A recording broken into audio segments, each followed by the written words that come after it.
Assalamualaikum semuanya. Perkenalkan, nama saya Nabil Al-Ghifari dari Fakultas Ilmu Budaya Prodi Sastra Jepang. Di sini saya akan menjelaskan apa itu siraman pusaka. Jamasan pusaka atau disebut juga siraman pusaka merupakan upacara rutin yang dilaksanakan oleh Keraton Yogyakarta, Hadiningrat. Kata siraman maupun jamasan berasal dari bahasa Jawa yang berarti memandikan atau membersihkan. Upacara ini diselenggarakan dalam rangka membersihkan benda-benda pusaka milik Keraton Yogyakarta.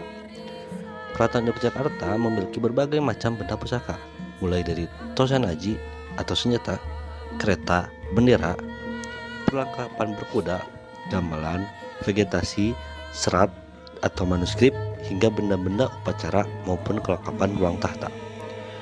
Benda-benda ini dianggap sebagai pusaka berdasarkan asal-usul atau perannya dalam suatu peristiwa bersejarah. Jamasan pusaka atau prosesi pembersihan pusaka-pusaka keraton dilaksanakan setiap hari Selasa Kliwon pada bulan Suro atau Muharram, bulan pertama dari kalender Jawa. Apabila pada bulan Suro tahun itu tidak terdapat hari Selasa Kliwon, maka pelaksanaannya diganti pada hari Jumat Kliwon. Selasa Kliwon dianggap hari yang baik untuk pelaksanaan jamasan pusaka, karena pada Selasa Kliwon merupakan hari turunnya wahyu keraton. Sedangkan Jumat Kliwon dianggap sebagai hari baik bagi umat Islam. Anggapan ini ada sejak Sultan Agung menciptakan kalender Jawa yang merupakan penyatuan antara kalender Saka dan kalender Islam. Jamasan pusaka merupakan suatu upacara yang bersifat sakral. Persiapan yang dilakukan tidak hanya persiapan fisik semata, namun juga persiapan rohani. Sebelum bertugas, para abdi dalam akan berpuasa dan mandi terlebih dahulu. Ini dilakukan dalam jangka menyucikan diri. Para abdi dalam juga harus menjaga sikap, tutur kata, dan perbuatan selama upacara jamasan pusaka. Seluruh rangkaian jamasan pusaka diawali dengan Sugeng Ageng. Pada upacara ini doa-doa dipanjatkan agar jamasan pusaka dapat berjalan baik dan lancar. Sugeng Ageng dilaksanakan suatu hari sebelum jamasan pusaka dan bertempat di Gedong Prabeyaksa. Acara ini kemudian dilanjutkan dengan tirakatan yang diselenggarakan di Masjid Panerban.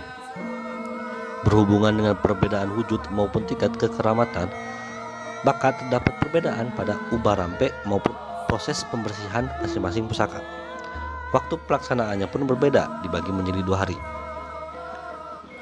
Proses jamasan pusaka di Keraton Yogyakarta diawali dengan jamasan pada pusaka Kanjeng Kiai Ageng Pleret. Setelah itu baru dilaksanakan jamasan pada pusaka-pusaka lainnya. Proses jamasan pada pusaka-pusaka berwujud tosan aji tidak jauh berbeda dengan proses pembersihan tosan aji pada umumnya. Pusaka dibersihkan dengan cairan jeruk nipis agar minyak dan kotoran-kotoran yang menempel pada pusaka selama 1 tahun lalu dapat larut. Setelah itu, pusaka disiram dengan air hingga bersih. Saat pusaka telah kering, maka permukaan pusaka diberi warangan dengan cara dioleskan berkali-kali. Warangan yang terbuat dari arsenik bertujuan untuk melindungi pusaka dari karat. Sebagai sentuhan terakhir, pusaka diolesi minyak kelapa yang dicampur dengan minyak cendana. Selain pusaka berwujud tosan aji, pusaka berwujud kereta juga dijamas. Setiap tahun hanya 2 kereta pusaka yang akan mengikuti proses jamasan pusaka. Berbeda dengan jamasan pusaka pada tosan aji yang tertutup, proses ini terbuka bagi masyarakat umum yang ingin menonton. Kereta pusaka yang rutin mengikuti jamasan adalah Kanjeng Kiai Jimat, kereta tertua yang dimiliki oleh Keraton Yogyakarta.